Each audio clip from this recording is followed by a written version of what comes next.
Welcome to deep dive number 3, the role and opportunity for employers in ECE apprenticeship programs.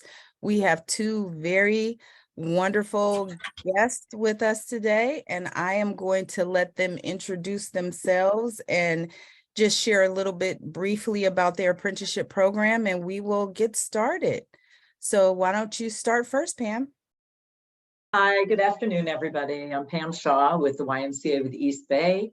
Our offices are in Berkeley, Oakland, Hayward, East Bay mostly.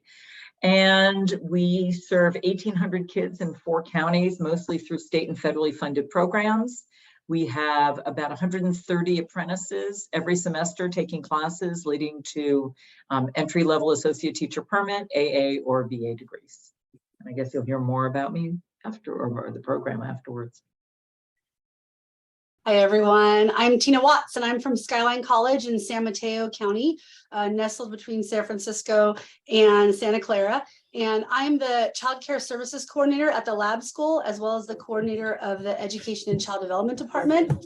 And our program is housed at the community college. We are doing 2 different types of groups of apprentices. One are new teachers that are not yet eligible for their associate teacher permit. So that can be students that come to our college looking to become teachers, or current workforce out in community programs, as well as mid-career teachers who are not yet eligible for their master teacher permit. Our goal is to get them their master teacher permit with specialization and an associate degree for transfer, ready to move on to bachelor programs. Great. Thank you. We can see already the slight differences in your program. So let's go ahead and get started, and either one of you can go first. When you first started your apprenticeship program, what would you say was the hardest part? And I'll let you go first, since you're kind of our trailblazer here.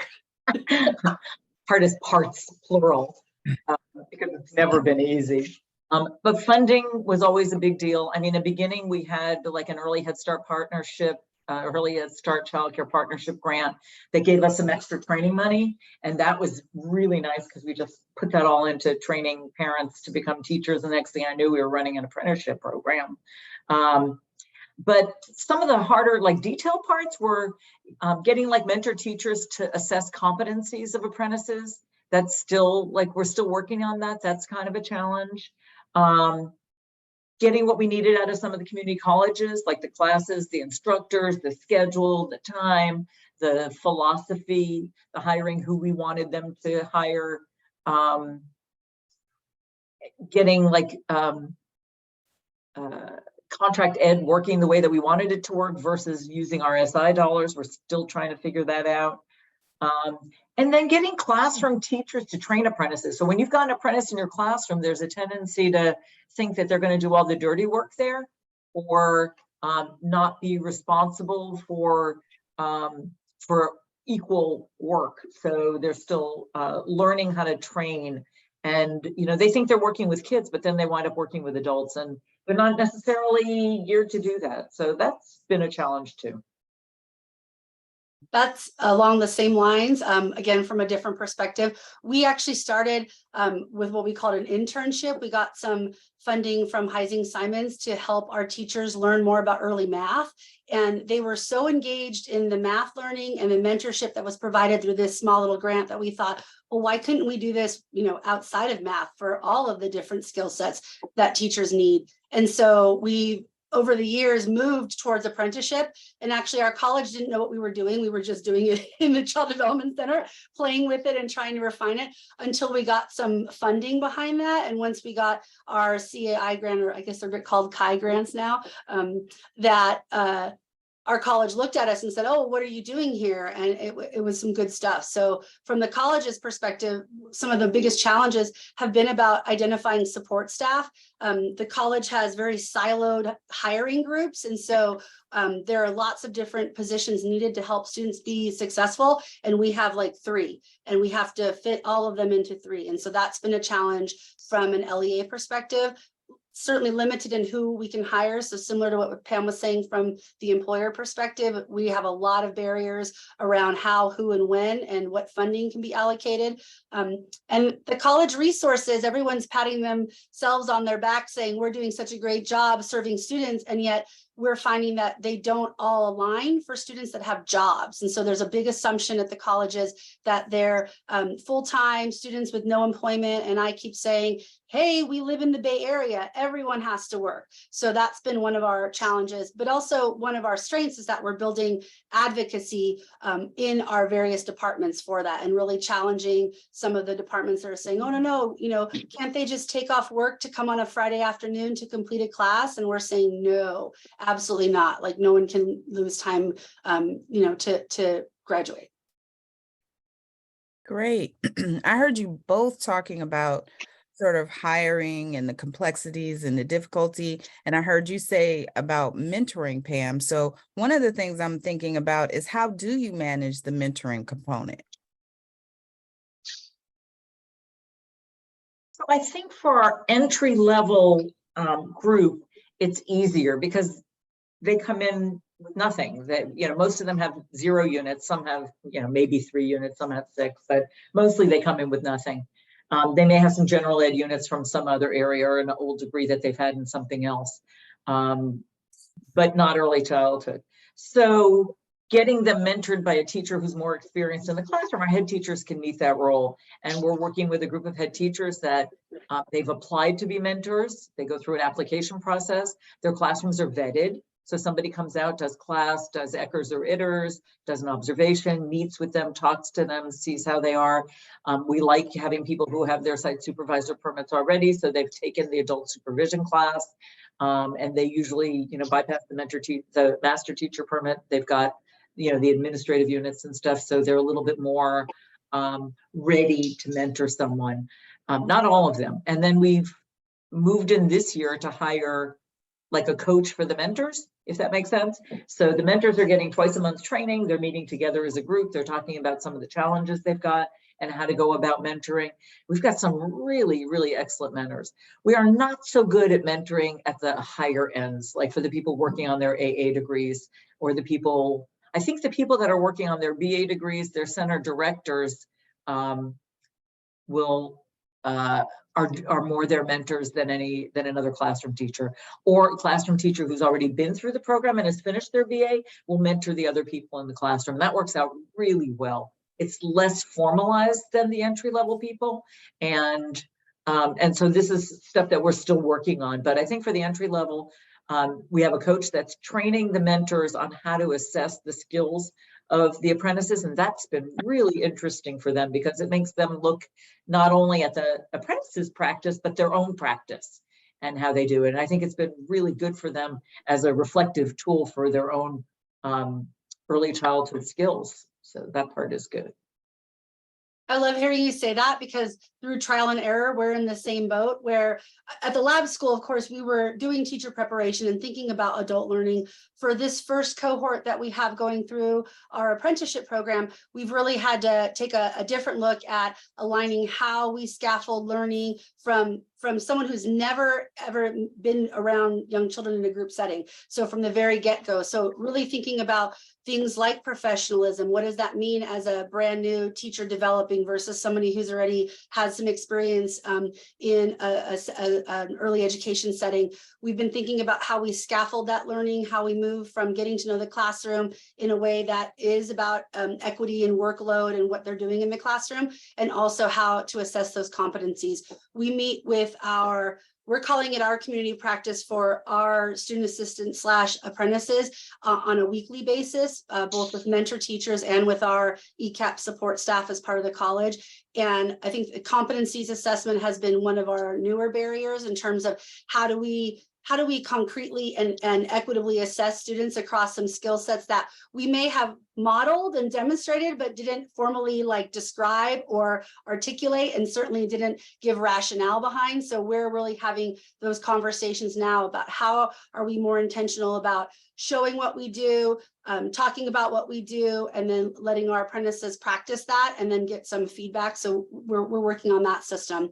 And then for our our new cohort part of our new cohort that's coming in the fall will be working with community programs who will be looking at it much differently. And so how we build out that community of practice is going to look different, but similar to what Pam described, we're hoping to scaffold a community of practice for the apprentices, but also a community of practice for the master teachers, the ones who are going to be supervising them, because adult learning is much different than child development. And while we tend to focus on child development in our courses, we haven't spent much time other than our adult supervision class in adult learning. And so really wanting to provide support to our master teachers and the folks who are supervising apprentices to be able to support that learning in ways that are meaningful for them, helpful, and hopefully reduce frustration in terms of how this looks. It also builds a kind of a conveyor belt of folks, so that like as our master teachers train their apprentices, they become master teachers, they then in turn become master teachers. So we're getting folks coming through the system and really wanting to support that development overall. One of the other things that we've been doing is trying to integrate that into our community resources. So trying to partner that with quality improvement money, with professional development credit, with early learning and care stipends in San Mateo County. We get some funding for professional development tracks. And so making sure that we are working with our community partners as we design those community practices so that we are incentivizing that work, but also in a sustainable way, because I know that both Pam and I don't want to chase grants for the rest of our lives. So thinking about how letting other people chase grants, do their work, and then allow us to integrate into those systems to really support the work that structure provides. Yeah, I want to emphasize that our mentors are paid. They are paid for every apprentice that's in their classrooms. This is all through grant funds and or Head Start state funded dollars too. So we're using a combination of funding to be able to do that, but most of them are out of grant funds to be able to do that. And the payback is really big. So once you've been an apprentice, for you to mentor, you become such a good mentor because you were given, you want to give back what you were given. And we find people, particularly people that finish their AA and BA degrees through the program, they really have a lot to give back. And they are great mentors, and we're learning from them when they were being mentored as well. So that part's been really good. It's so great to hear you guys describe what you're doing and the importance of mentoring, because we believe in field building, and that field building is what is happening when you're having the mentors to support the apprentices and then coaches to support the mentors. It just lifts everything up and the quality becomes much better. So that's wonderful. So moving forward, I'm just wondering, when you guys started your apprenticeship program, how did you go about creating partners to work with? Well, I mean, we knew who we had to work with. For us as an employer, we had to work with the community college. We had to work with funders and community groups that were going to be willing to provide the funding. We had to work internally, and that's probably been harder than sometimes working externally, because we had to get center directors to buy in and teachers to buy in, and everybody thought that they wanted an extra person in their classroom. And then when they got them, it was like, oh, this is work to have this person here. It's not just like, oh, I get an extra body who knows what they're doing. I actually have to teach them and train them and model and role play and do all this other stuff for them. So, it became like a little bit of a buy-in and a sales pitch to try and get them to do this. The colleges have been really interesting, in terms of like the funding and the funding streams that have come down over the years. We've been doing this for 8 years now, and it's changed a lot over the years. And the colleges that we work with, we now work with 5 community colleges and 2 four-year colleges. So, we have different relationships with all of them. I think a lot of it is building relationships and getting to trust each other and know that we're going to do good by you and you're going to do good by us, and believing that that's the case. We're learning each year to do things a little bit differently. So now we're taking the new apprentices on field trips to the college before they actually get started, so they can be on campus, because most of our classes are at our sites or online. So they could never go to campus and wind up with getting a degree from one of the schools that we work with and never show up on campus, because we have both general ed and early childhood classes that are offered at our sites or online. So that's been really interesting, and that's been a really good experience for people. And they go and they meet with the disability services people, and they meet, you know, with the dual language people. They meet in the tutoring centers and the learning centers. They go to the library. They look at the text stuff. So it's been really nice. That part's been really good. And the college has been wonderfully welcoming, warm, loving, holding their arms out and welcoming our people. So we're excited. I mean, it's a partnership. The other thing I want to add is money helps. I mean, I'm not gonna beat around the bush on that. You know, we lucked out. We were got a CAI grant back in the days where it was $1 million for like what, a year and a half, 2 years, something like that. So it was like a lot of money in a little time, and that's what helped us develop the model. We worked with pre-ECEPTS to do it, so kind of figured it out together and what would work and what wouldn't work. And to be able to pay colleges to do that work and to have support staff at the colleges as well as within our program, that made all the difference. Being able to hire instructors who work with our people that look like our people was also really important, because when you see somebody who looks like you and you can relate to them, you have a whole different sense of yourself and who you can become. And we've already had 2 people who finished their master's degrees, like started as, you know, in the 12-unit program as entry-level apprentices, and they're done with their masters within 6 or 7 years. And that's been pretty amazing for them and for us. And they all want to teach at the community college. Again, the full cycle of what they're doing now. So, you know, we encourage the colleges to hire our people to do the work, so that it plays itself out that way. It comes around full circle. Great. I found myself in a unique position of, I'm in direct service. I'm still in direct service. I run the lab school. So I was integrating with directors groups, with our child care planning council. I'm in the state preschool directors group. I'm in the contracts group. So I was talking to our people and saying, you know, what do you need? And then I also sit at the college. And so I was able to come back and share that resources, and our faculty know those things too, but it was different to just be in the group, in the space with our direct service providers and our community partners. And so that's actually really what started me in thinking about, yeah, we can do it at the Child Development Center, sure, but we really need to be connecting with our community partners and build that system of we bring in folks to the college from our community partners, we send folks out from the lab school. We really need that relationship. And so for me, it was talking to the folks I sit in with meetings at all the time. And I think that was a good perspective for me to start with, and then bringing it to the college and navigating all those systems that Pam talked about. So again, we offer a lot of resources at the college. They're just not necessarily packaged in a way that's accessible to the early education workforce. And so our real big lift at Skyline and in our community college district has really been to try and package it in a way that is accessible for our early childhood workforce, and to be thinking about the specific needs of employers as we reach out for our next cohort, as well as, you know, what do our students need when they're on the college campus. Great. I was just thinking, I heard Pam say hiring people that look like us. And I heard Tina say, talking about accessibility. And at ECEPTS, we really put equity at high importance. So how do you guys embed equity into your programs and into your process? I mean, just the way we define equity is you get what you need, not what everybody else has. You know, this is not a program that everybody gets the same thing. I mean, students have to get what they need. Prohibits sexual harassment. Although it may sound like a simple concept, sexual harassment can be difficult for individuals to truly comprehend. Hello. Employees need to know what is considered sexual harassment and what they should do about it.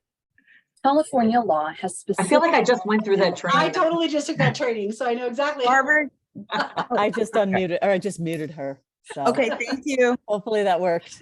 I just want to echo what Pam is saying. You know, we're really looking at our systems and what we're using the term onboarding, how from the very get-go we're individualizing each apprentice's experience and what that means in terms of navigating the college systems, and then thinking about courses, thinking about resources. And so it's a choose your own adventure, but in a good way, in the sense that we are really looking at where students are and trying to help them understand where they are so that we can all be on the same page and starting. I think that's been a challenge at the college because the systems are available, but not necessarily accessible in timeframes or in modalities or within the scope of what is needed for some of our students. And so that's, again, been one of our advocacy pieces for equity in that.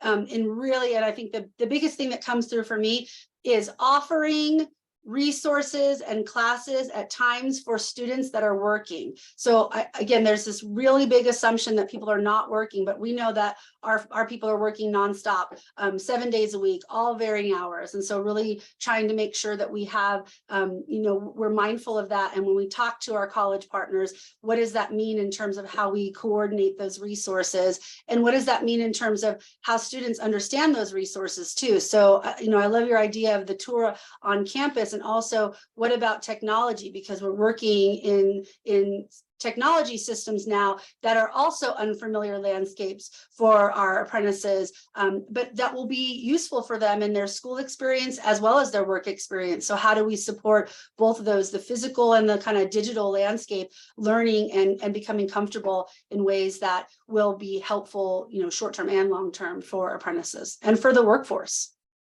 And I think also like having a success coordinator sort of levels the playing field for everybody, that there's somebody there watching out for them and their cheerleader, they're rooting them on. That's really important. We're doing a new cohort starting this summer of adults with disabilities. And so we're looking at equity from a disability frame of reference and what it takes to pass classes and what kind of support people need in order to do it. And it's going to be interesting for the instructors because they're not necessarily used to really accommodating adults with disabilities in some of the classes. And I think this will impact our dual language learners as well, because some of the things that we're asking the colleges to do is not necessarily accept written papers, but maybe if somebody can tape something or videotape a paper, and if they can articulate what it is they want to say, is that good enough? And so we're looking to see how we can measure knowledge, measure skills, not necessarily in the same way that we're used to. And I'm excited about it because it's an opportunity to really level the playing field in so many places. So we'll keep you posted about how that one's working. I would also echo that. We're working with our Educational Access Center on campus to be thinking certainly about always academic accommodations and helping folks who maybe didn't have a good school experience. Maybe it was because they didn't like school, or maybe it was because there was something else going on. So making sure that we have those resources available, but also thinking about the clinical placement accommodations. So wanting to make sure that we're able to serve as many students as possible in ways that we understand and they understand. So that's certainly something we're experiencing now in terms of how we're going to folks coming into our program, but also how we're going to push students out into community programs. And I think Pam's right about the different types of learning modalities. So as a faculty instructor and in building out this program with our faculty, really thinking about all the different ways that students can demonstrate their skill sets, while also being mindful that English language proficiency is a skill set that's going to be absolutely needed for them to be able to be successful in general education. But there are lots of ways that students can demonstrate knowledge and understanding. And so how can we be more creative in the systems that exist on the college? And also how can we partner with our community partners? And like, what do you do in your workforce development? What do you do in your trainings? That's something that maybe can be replicated in the college coursework. I think that balance of career technical education and academics, certainly in early education, is needed, with, of course, the ultimate goal being we know that our folks we're hoping that they transfer and go on into bachelor's degrees and master's degrees, like Pam said. So there is some of that kind of traditional academic piece that's needed, but not all of it. I think it's important that we find that balance to be able to acknowledge all the skill sets that our apprentices bring to us. Great. So one of the questions I have is, we talk about funding and we know funding is an issue and we know money is an issue. So I wonder, how do you guys manage the wage increases for apprentices? We have a salary scale. And so somebody comes in, they know what they're making the day they arrive. They know what they're going to make in a year from now, 2 years from now. They know that every July 1st, there's usually a COLA from the state or federal government that will be applied to their salaries. They know once they hit their 12 units, they'll get a bump in pay. They know once they hit a teacher permit, or, you know, what, every level that there's something right in there, it's built into their salary scale. And we are represented by SEIU, so they negotiate every year. They're actually in negotiations this afternoon about the salaries coming up. So we'll see what happens. Our hands were a little bit more tied in that because we're part of the college system, we had to follow the student assistant salary scale for our students, our apprentices at the Child Development Center. And so what we did is we used that scale as a baseline to then now go out to our community partners and say, we expect that your wages are at or above, so that we could try to get some consistency in terms of where at least folks were starting, knowing that wages is one of the biggest issues in our county and certainly in anywhere in early education, that we wanted to be, you know, realistic about what employers could pay, but also as generous as possible until there's some bigger systems change. And so we'll be looking at that on a regular basis. And actually we have a 4-tier system, and we started on tier 2, and we realized that really in order to be competitive moving forward, we're going to have to start at tier 3, which is a good realization for us. We want folks to be able to feel comfortable coming in, taking on some new roles in early education and not worried about whether or not their part-time job at Starbucks or Target.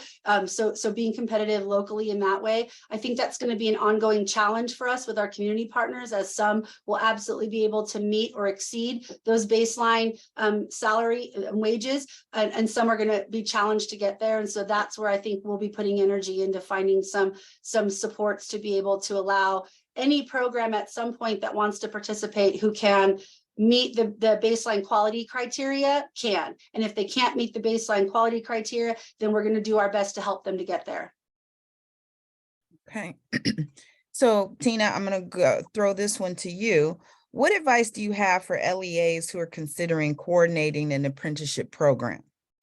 Yes. Explore your college systems first. Start asking the questions. What are your hours? When do you serve students? That's going to give you an understanding of where you're going to need to put in some work or not, if your college is really dialed into when and how they offer resources, and if they really understand who their students are. I think also you need to absolutely have the full support of an administrator. We could not have gotten this far without having our dean who would go to bat for us in any minute. He has our back, and he is the one who also advocates for us in kind of the meetings that are higher, where decisions happen beyond us. Things like when RSI comes up or free tuition and fees, people start going, wait a second, what does that mean? You need to have an administrator who understands apprenticeship and the majority of the systems to be able to advocate for you. And then I think a really strong team committed to the CTE component, not just the academic piece, really understanding the needs of our workforce and not having it be being really student first, apprentice first, not faculty schedule or faculty needs first. That's great. Thank you. And Pam, what advice would you give for an employer who's considering creating an apprenticeship program? I mean, it's probably one of the most important ways we can value staff is by giving them a free, undeaded education that they can have ahead of them, by giving them support in that education. The mentoring piece is leadership development. I mean, we're growing our own in that respect. We're always needing teachers. We're always needing center directors. We're always needing coaches. So this is like building skills at every level to be able to do those things. And giving opportunities for that has been really exciting, seeing the growth in some of these very shy, quiet teachers coming in who are now saying, no, this is how you do it, and modeling this great behavior. We knew that they were good teachers with kids, but now they're becoming really good teachers with adults. It takes a full agency commitment to make it work. So you say, you know, the dean or somebody in administration needs to be involved. So this starts out from the very classroom level. Everybody at the center needs to be involved, including all the operations team. And, you know, we're a Head Start program. So we've got service area managers and coordinators and specialists and a whole bunch of people. And everybody has to know what's going on and understand. These are people that are in training. If you see something, say something, you know, you're training them. They're learning how to be professionals. And soft skills training is a huge part of that process. Learning how to be a professional, learning how to have professional standards and apply them to the day-to-day work. It's also a really good vehicle for family engagement because we bring our families in to do this and invite parents to become participants in the program. So not only do they start to understand their own children's development differently, but they start talking to their kids differently. They read to their kids more frequently. We're starting to collect some data on that, and hopefully in the next year we'll have a better sense of the impact on parenting if you're a parent of a young child in the program, because we're really curious about what difference it makes. They tell us it makes a difference, but I mean, how do we document that to really validate that it makes a difference? I look at this program oftentimes like Head Start has family advocates for the families. So our success coordinators are like family advocates for the staff. They're there for them. They're there to support them. They're there to get them aligned. They do plans with them. They establish goals with them. They create an on-ramp and off-ramps as they need it. And they look at a bigger picture of where they are within the program. It's all good. I mean, there's no reason for an employer not to do this. We're looking now at some of the smaller employers that may not be able to have the infrastructure to do this and see how we can play with them and partner with them to provide some of the supports that we already have as a larger agency to do this. Because, you know, if we're successful, we're going to have enough people doing this that we're not going to be able to support them all in our program. So, and the more people from a community that do this really creates a larger ECE community within our neighborhoods. And, you know, we can't keep competing with each other. We have to work together, because the reality is if there's somebody's paying $1 more an hour across the street, they're going to like take off. So we need to start working together on all of these things and making all of us stronger as a result of that. I love that. And I know that both of you have learned so much since you launched your program from the beginning of its inception. So can you share a couple of high points of what you learned, or they may be low points that you've moved on from? So what have been your learning points as you've gone through these pathways? Yeah, you want to go? I can start. You know, for me, success coordination and mentoring, two things that we've already talked about, are the key to making it work. So if you've got strong success coordinators, strong mentors, you're probably going to have a pretty good program. You know, funding obviously is important, administration is important, all those other things, but the heart and soul of this program is the support to the apprentice. Having community funders believe in our model. I mean, we have a first 5 executive director who is like our fairy godmother. I mean, she's brought in private funding. She's brought in other public funding for us. She's believed in us from the beginning that we could make this work, and that's helped us. You know, sometimes money generates other money, and that's what's happening. And while most entry-level apprentices continue to take classes towards their AA degree, it's taking a really long time for them to finish the AA part. And that for us is what we're going to work on over the next year, to figure out what's holding people back. I know people are burnt out and tired, and COVID did not help, but it's taking a really long time to finish the AA degree. And we have to figure out better ways to make that system work faster, so people are more engaged and get done and be done. Don't make assumptions about anything, because as soon as you start assuming, you're going to blow it. Listen to the apprentices. They know what's right. They know what they need, and you really need to listen to them. We do a lot of listening to them. We do like wellness days. We do times where they can just meet and talk. We do bring in mental health people to meet with them and kind of talk about stress and things like that, but really listen to them. We have changed the program every semester since we started it. I mean, really, we make little tweaks here and there all the time to make it better, make it different, make it more meaningful to people, make it so that it meets the needs of a different community. We're looking at, you know, like some of our apprentices whose English is not their first language, and we have to do things differently with them.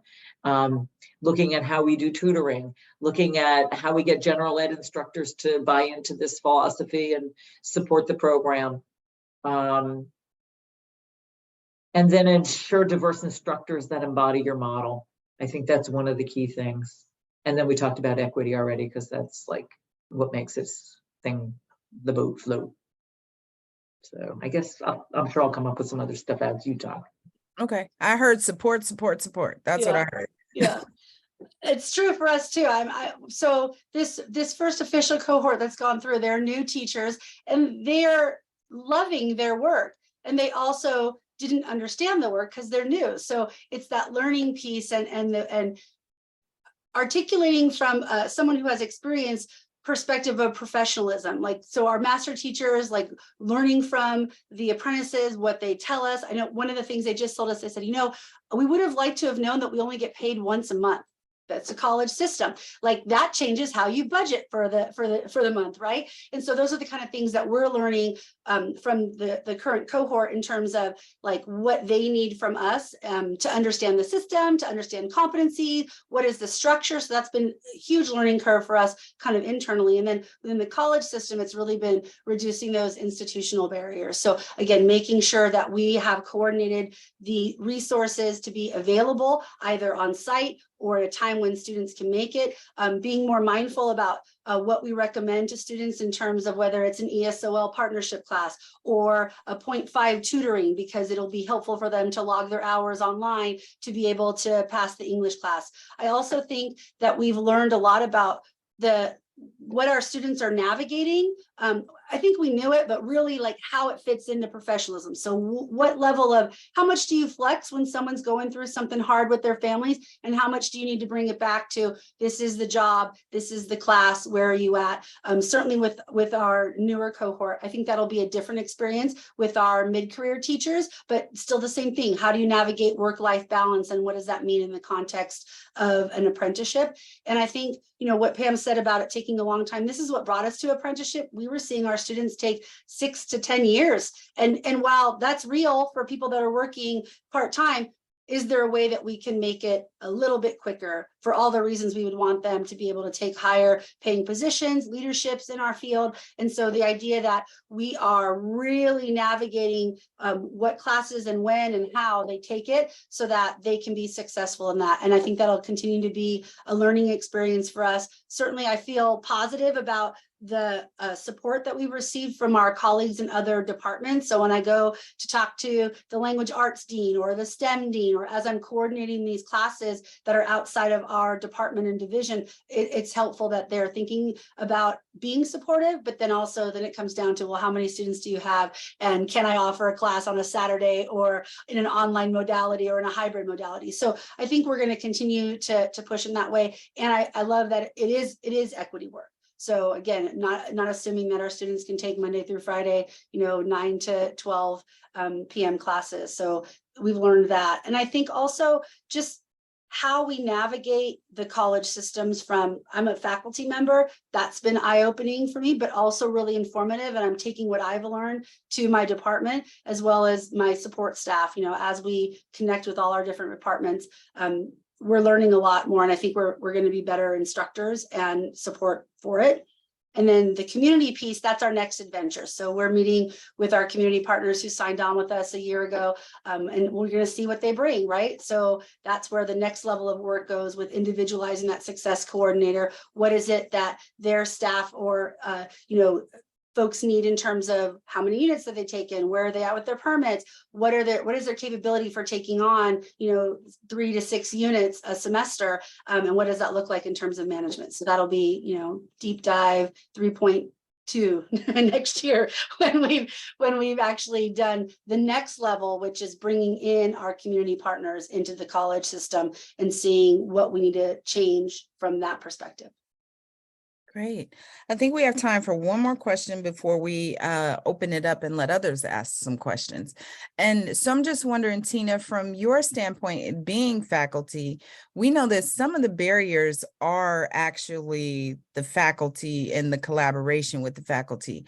How, for you and Pam both, how have you managed to orient the faculty and talk to them about this population and what this work actually is? How do you go about getting faculty on board, especially when they're not ECE faculty? Yep. So that's been one of the exciting and challenging pieces is I meet personally with each of the deans first and talk with them about what courses they offer and which faculty they think would be a good fit for the demographics that we describe. And then we meet with the faculty and talk with them about who our students are and what they need and what supports we have in place for them. All of our faculty from all of the different divisions have been helpful. Not all of them have been the best fit. And so that's something where we're trying to develop develop some framework for helping our faculty understand how to scaffold some of how they scaffold their classes, because we all kind of teach in the same learning management system, but we don't all teach the same. And what does that look like in terms of how you use the different types of assignments? What are some things that we can be talking to our apprentices about to help them understand the way you use your rubric, or the way you want them to write a paper, or because then we'll take that to the tutors, to the success coordinator in our community of practice. So it's really just been an ongoing exchange of information. And we navigated this first year English very well. It was amazing to work with the English instructor that we worked with for 2 of our classes, and we'll be adventuring into STEM and astronomy this summer. So we might learn something different from STEM. But I think that's one of the things that we're looking at from the faculty perspective is our workforce is our students at community college. And so I think it's going to be helpful information for all of our faculty. And hopefully I can take what we're learning from this apprenticeship to kind of applied in other settings too, right? Our other learning communities, into our Promise Scholars, into our Guardian Scholars. Like, I think these are all relevant pieces of information. And I think it's about how we design our courses and how we communicate expectations to students and have some consistency within that learning management system. Great, thank you. Pam, you want to close us out? Yeah, so, we work with 5 community colleges, and we're at different levels of experience with each of the colleges. And so I'll talk about the one that we have the most experience with. And because it's similar to what Tina was saying, we orient them, we meet with them, we meet with the deans beforehand, especially for a new instructor who's not worked with our group before. They need to understand that, for some, this is their first experience in any kind of college setting, and they may not know what to do. We've got to give them the technology training, they get the soft skills training. All of these things are happening at the same time that they're starting classes and starting a job. So it's a lot to balance, and most of them are parents and parents of young kids. So that's, that's a lot. One example that I want to give is like a general ed instructor is an anthropology class, and the instructor wanted to fail a bunch of students because she was saying that they were plagiarizing the paper. It wasn't just that. There was an infant toddler class that the same thing happened with. And she was complaining that the students were all plagiarizing because they were copying right out of the book. And what happened after we started discussing this is, like, in their country, if they don't write exactly what's in the book, then they're wrong. They're going to get it marked wrong. And while that's not considered plagiarizing in their place, in their world, where they came from, how they were raised, it's just what you do. That's how it is. If you say something different, then you're wrong. So we had a really big discussion about, what does plagiarizing mean? What does it mean to the instructor who has to explain it to the students who come from a framework and a frame of reference that was very different? It was a great discussion. And again, it goes back to equity, and it goes back to where people are coming from and meeting them where they're at, and having instructors that understand that and relate to that. And so far, we've been really, really, really lucky. Or we have some really good colleges around here and some really good instructors. So. No, that's a great example. I totally identify with that, being former faculty. And I know that there actually are some faculty who don't take the time to ask the question, which is a problem. And then other faculty work other ways. I know somebody who requires students to write verbatim what comes out of the book. So you got to ask the question before you put the failure out there. And failure is not an option for ECEPTS. We don't do that. All right, so I am going to unpin us and open up the room for questions.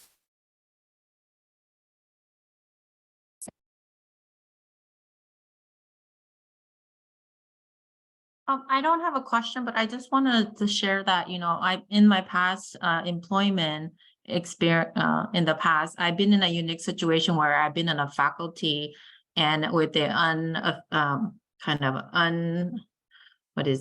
certified apprenticeship program. And now that my current employment is participating in a employer's aspect of this ECEP program. And I wanted to share that for both of you, Tina and Pam. You guys have given us the participant here, the very comprehensive of your experience through the years of being in a part of the program. So I was just so what would I say? Just a lot of agreeing, nodding, and like just so much of knowledge and experience that you have shared through the last 45 minutes. So I just commend you for that. Thank you. Thank you. And I see we have Heather and then Connor. Thank you, Sandra. Hi, Tina and Pam. My question is around how you support sites and managers who are hosting apprentices in their classrooms with the teacher shortage that is causing stress on the system just day to day. If a teacher calls out, we don't have ratio and we have to move, and we have apprentices who are being mentored and observed by their mentors, and they're doing feedback sessions as part of their learning experience. But when they have to shift to plug a gap, it becomes really difficult to schedule. So just the logistics, as well as the just support to partner in a very challenging environment. Like, what does that look like for a site manager, a director who's overseeing these really challenging day-to-day dynamics, where there might be a will and an understanding of the importance, and they've opted in, like, we want apprentices, we believe in it, and yet this is it creates more stress and challenges for them. So how do you help them navigate that? All you need is a couple of good apprentices to change your mind about anything. They look at them and they see like, wow, this person's going to make a phenomenal teacher someday. And someday is soon, because they get through this stuff, within 1 year, they're taking 12 units. They're going to be, early Head Start qualified to be a teacher and have their 12 units and hopefully go on for their teacher permits after that. But, really all you need is somebody good to step in and say, hey, can I help? I'm here, use me. And, because we use blended funding, we have enough money to have off the floor center directors. So they're running from classroom to classroom. There may be floaters in the building, and our floaters are usually 12 unit qualified people. So it's, they can go into classrooms and somebody else can go into the kitchen or whatever. I mean, the center directors have my full, they have the hardest job of anybody in our entire program, and they make it work. And they make it work because they can see that they're going to have a workforce if they train somebody right. So I think that there's that balance. So they struggle a little bit at certain times, and other times it's just like, it's magic. It's really just magic. And that's what makes it work. I would say, well, we're about to have that experience with our community partners within the child development centers. I know that we've experienced that, and that is our understanding of student life. And so because the majority of our center-based staff are student assistants, we actually overstaff because we expect that that's going to happen in student life. And so I don't know that we have been feeling as desperate. Talk to me like 4 years ago and I would be crying in this meeting, but we just said we have to hire more to have that built-in sub, because you can't rely on that 7 a.m. text to somebody that you hope can be available. And I think honestly, when I talk to my colleagues out in our community, they've done the same thing, because either that or you close classrooms, and you don't want to be closing classrooms on a daily basis. So you hire extra and you navigate that way. And I think that that's going to be one of the realities that our apprentices learn, but also how to navigate that. And so that's where, we can talk about that in community practice. We can talk about what does it feel like when your supervising teacher has to go to another classroom. Like, those are some of the things I'm anticipating navigating and helping support not only the supervising teachers and programs, but also the apprentices. And how do we work through that as a field, because that is a reality in each of our programs. Thank you. Connor? Thank you. Thanks, Sandra, for facilitating such an empowering conversation, and Tina and Pam for just offering so much information and like the lived experiences. I was curious if either of you could speak a little bit about if you have any experience or knowing about sort of the career technical education within high schools, any of those connections to apprenticeships, sort of that, like workforce pathway from a younger standpoint into the institutes or dual enrollment.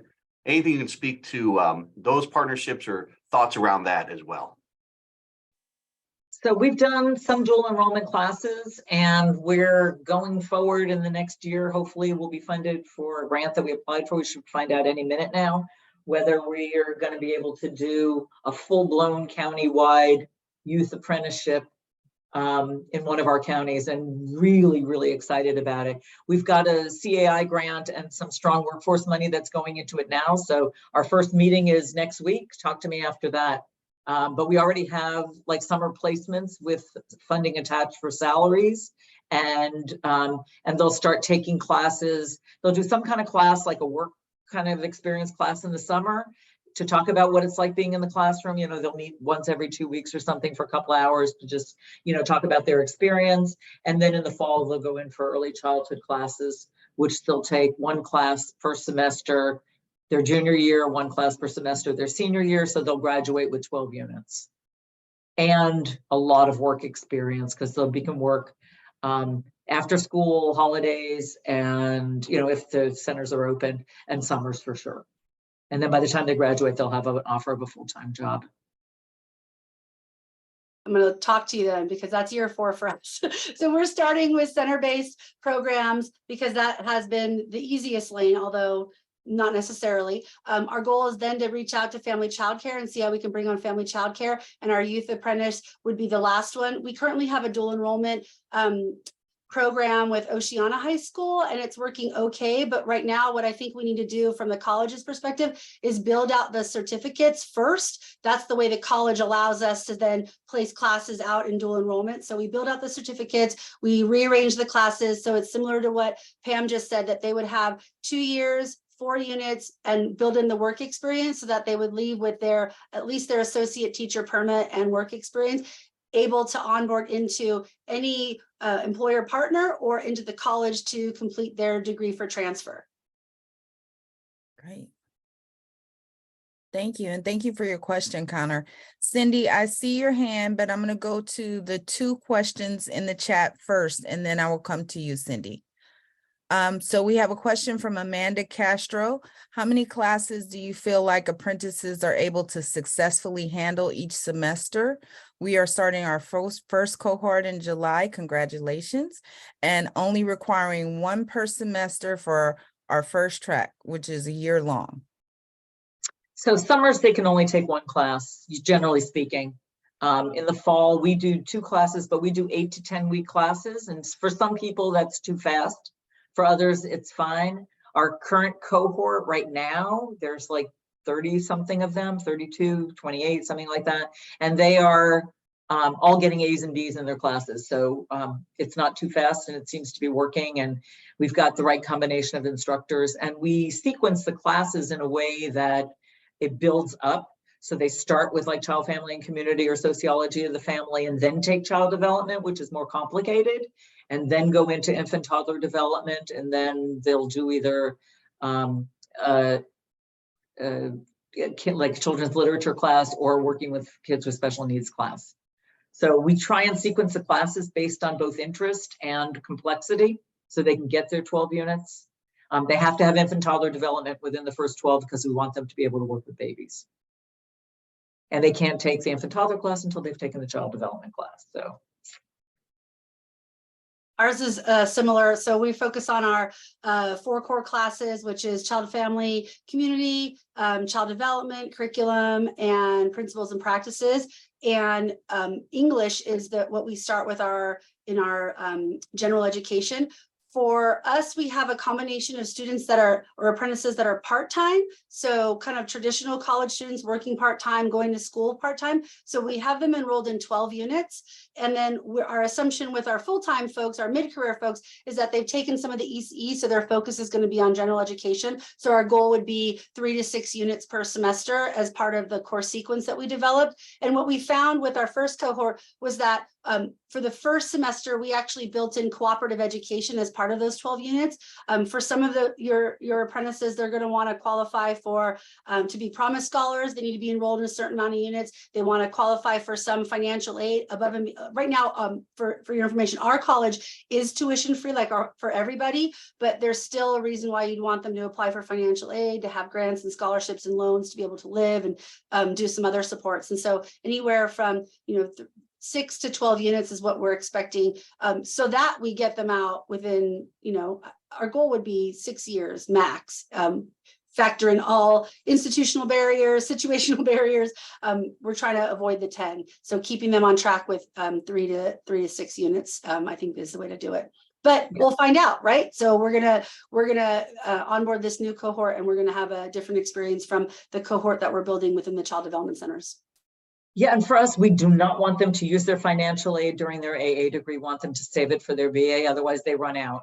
And this is what's happened too many times. And community colleges are inexpensive enough for us to find grant money to pay for it right now, or to get it, free through RSI or CAI grants, using those dollars to be able to do it, and to save their financial aid for the upper division classes is how we're doing it right now. Great, thank you. I think we have one more question. We have time for one more question. And that is from Liz Scully. Can you share more about how your apprenticeship programs currently partner with community licensed family childcare programs as both employers and as ECE students? And what is your advice as to how LEAs and employers can incorporate an apprenticeship program that includes community licensed FCC programs? Looks like you started working on this, Pam, so I don't know if you have more to say.